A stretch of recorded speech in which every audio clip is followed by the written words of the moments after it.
साइनोकोबालामाइन injection LVIT-12 जिसको क्या इसका जो तो प्रोडक्ट का नाम है।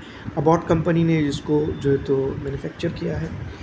खास करके बता दूं कि साइनोकोबालामाइन भी एक विटामिन बी कॉम्प्लेक्स की एक जड़ है, या फिर इसको यूँ भी हम कह सकते हैं कि विटामिन B12 इसके अंदर कंटेन करता है।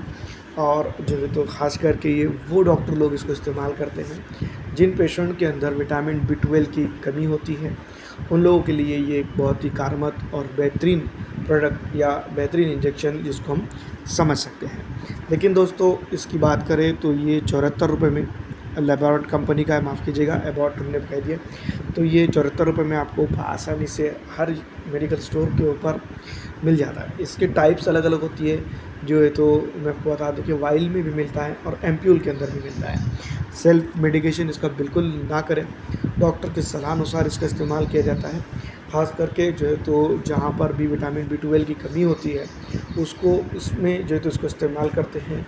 और साथ ही साथ जो है तो विटामिन बी कॉम्प्लेक्स की भी जो है तो इंजेक्शन या सप्लीमेंट्री डाइट जहाँ पर दी जाती है। वैसे अगर देखा जाए तो जिस तरह से रिक्वायरमेंट है उसके हिसाब से इसका डोज होता है। अगर डिफिशिएंसी है तो उसके रिक्वायरमेंट के हिसाब से थोड़ा जो है तो डोज बनाया जाता है। दूसरी बात याद रखिएगा, क्योंकि ये एक इंजेक्टेबल है तो ज़्यादातर जो है तो इसका इस्तेमाल डॉक्टर लोग अपने क्लिनिक के अंदर करते हैं, जब जो है तो पेशेंट विभिन्न समस्याओं के साथ जो है तो उनके सामने आता है, तो उसका इस्तेमाल करके जो है तो उनको वो ट्रीटमेंट देते हैं और उसके बाद जो है तो उनको फ़र्क या अच्छा बुरा महसूस होता है। डोसेस की अगर बात कर लें तो डिपेंड करता है डॉक्टर की जो है तो समझ के हिसाब से, या फिर जो है तो रिक्वायरमेंट के हिसाब से, या फिर जो है तो जो पेशेंट की कमी है उसके हिसाब से।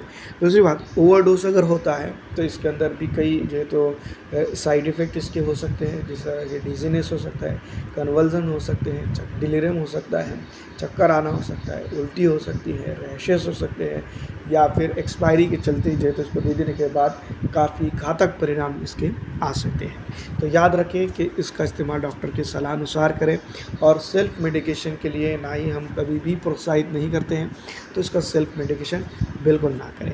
उम्मीद यही है कि ये जो वीडियो बनाई गई है ये एजुकेशनल पर्पज़ के तौर पर बनाई गई है और आपको उसी तरह से इसको लें।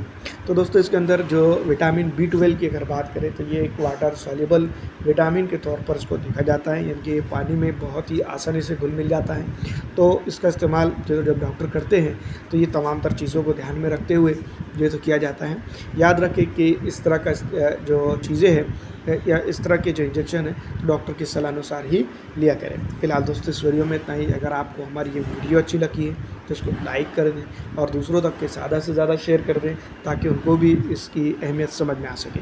फिलहाल दोस्तों मुझे दीजिए इजाज़त और आपकी दुआओं में याद रखिएगा।